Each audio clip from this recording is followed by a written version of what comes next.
Enriquecimiento ilícito, cohecho y falsificación de datos son algunos de los cargos que se le acusan justamente al vicepresidente de Argentina, Amadou Boudou, quien ha estado en el centro de la polémica en el último tiempo. Estamos nosotros en Argentina, en la capital, Buenos Aires, y queremos hablar con el abogado querellante de este caso, el señor Ricardo Moner Sanz. Muchas gracias, don Ricardo. Queremos saber a rasgos generales cómo surge este tema donde se ve un caso de corrupción del vicepresidente y cómo usted también se hace partícipe de este. El caso Boudou en la República Argentina salta a raíz de la ex esposa de un socio de Boudou, quien cuenta cómo Boudou tiene una suerte de testaferro, para decirlo en la modalidad argentina.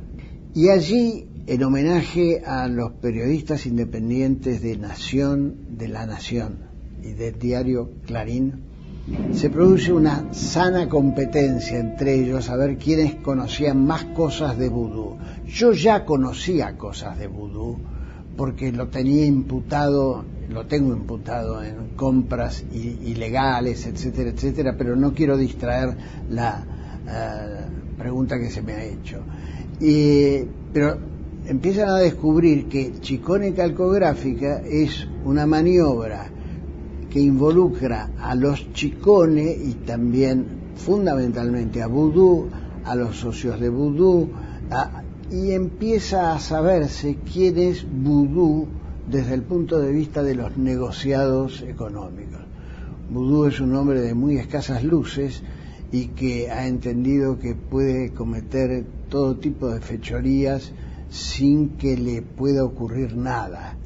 En realidad la Argentina ha tenido bastante compasión, diríamos así, respecto de los hombres en el poder.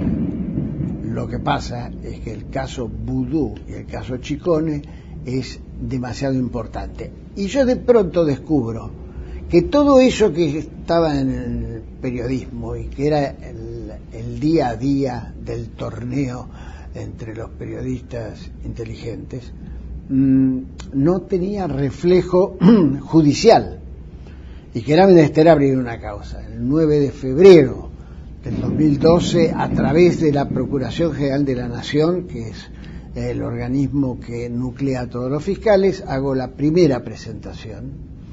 A ella hace referencia el juez Lijo, que es el que lleva la causa, y señalando que fue la primera presentación.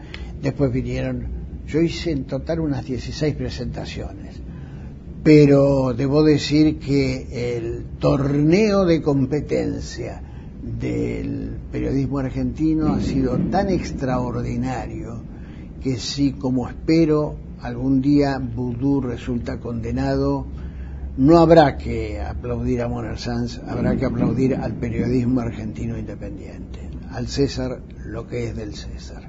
¿Cuál es su sensación de que aparezcan cada vez más casos de corrupción dentro del gobierno de Argentina, no necesariamente dentro de este, y que además, por ejemplo, que sea la primera vez en la historia que un vicepresidente sea procesado?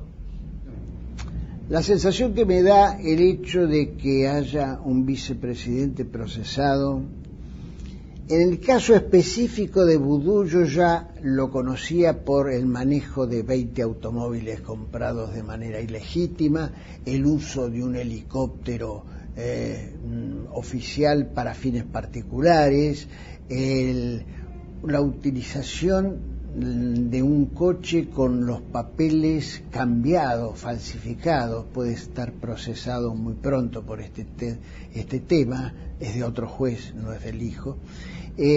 Yo diría que yo venía un poco amortiguado.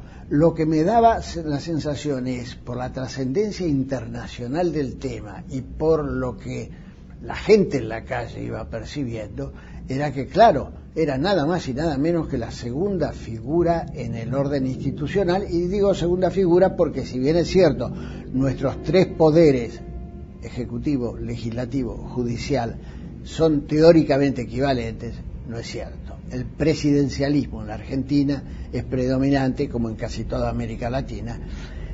Por lo tanto, presidenta en este caso, vicepresidente es el número 2 de la persona que lo señaló con el dedo, porque el origen de Vudú, cuando es designado candidato a vicepresidente, es el dedo de Cristina. Y uno de los problemas por los cuales Cristina no le suelta la mano y no le obliga a renunciar es porque en el fondo Cristina está involucrada ya a título personalísimo en la designación de él. Ahora, vergüenza nacional y vergüenza internacional. La cantidad de medios internacionales, al modo de ustedes, de Asia, de Europa, los llamados telefónicos, Francia no entendiendo, por ejemplo, cómo puede ser esto, creyendo haber recibido una información equivocada, etcétera, etcétera, demuestra que esto es de una magnitud inconcebible. No solamente la maniobra, sino que la maniobra sea protagonizada por el número 2 en la escala, llamémosle, del poder. ¿Qué paralelo, para que la gente entienda, se puede hacer entre el caso de Vudú y también lo que ha sucedido con otros expresidentes? Hablamos de Carlos Menem, de Fernando de la Rúa, incluso Néstor Kirchner, que también han sido acusados de corrupción. Y se lo digo porque usted también participó, entiendo, en una querella donde el expresidente Carlos Menem también fue enviado a la cárcel tiempo atrás. El paralelo que se puede hacer entre Vudú y Chicone Calcográfica es que es un delito muy complejo por la cantidad de delitos contributivos al delito principal, que es aquello del 70% sacarle a la familia Chicone contra cierto dinero mal habido que fue depositado para levantar una quiebra. Si yo comparo con Menem, yo diría el menemismo fue también una cueva principal de dineros mal habidos. Pero primero me da la sensación de que fue mucho menos, la sensación y la información de que fue menos. En segundo lugar, el menemismo tenía una lógica ultraliberal, con algunas cabezas que pensaban y con cierto sentido de la vergüenza.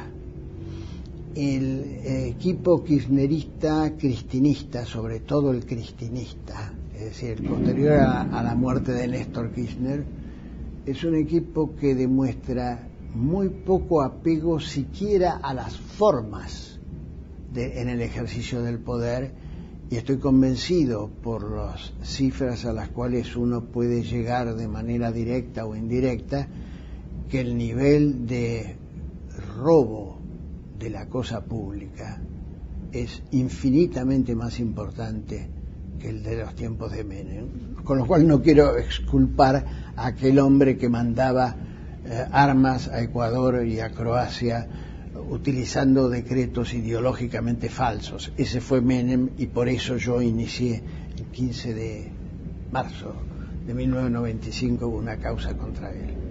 ¿Qué debiera ocurrir ahora según usted? ¿Que el vicepresidente renuncie, que sea enviado a la cárcel, que el gobierno intente salir un poco de ese hermetismo? ¿Hasta dónde planea llegar usted con esta querella? Si uno dijera que desde el punto de vista procesal, sí, que renuncie por lo pronto, que si a veces aquel que roba una gallina va preso, un vicepresidente que roba como ha robado Vudú debe ir preso también. Darle al país la sensación moral de la prisión, no la prisión como, digamos, castigo masoquista, sino como dato moral. La Argentina, más que un problema de ineficacia jurídica, está demostrando una peligrosa complacencia frente a la inmoralidad instalada, y esto se está traduciendo en vastos sectores populares que privilegian el tema del hambre, de la desocupación y de la miseria, y no necesariamente ponen el ojo en aquellas cosas que son las grandes generadoras del hambre, de la miseria y de la desocupación, ¿no? Bueno, pero si hay tantas pruebas, ¿qué es lo que se necesita? ¿Cuál es la evidencia final para poder llevar un paso más allá del caso del vicepresidente que se está viendo involucrado y que hasta ahora la justicia no ha develado ningún tema mayor, ninguna consecuencia mayor a su persona? Para renunciar es o un acto voluntario de él o llegar al final del proceso con un juicio oral y público donde resulte condenado. ¿Que podría tardar cuánto? Que podría tardar un rato, pero a mi modo de ver, esto es una hipótesis, si otro juez por otro caso también lo procesara a Boudou, quiero creer que la situación sería insostenible. Ojo, esto lo dije también en su oportunidad por el caso Chicone y me equivoqué. Es que cuando se razona desde cierta moralidad que uno cree tener respecto al inmoral, el inmoral siempre le gana a uno porque trabaja desde la lógica de la rapiña y uno trabaja desde la lógica de los valores que hay que mantener bien altos. Don Ricardo, muchas gracias por estar en CNN Chile. Y a ustedes los despedimos. Sigan las pantallas de CNN Chile.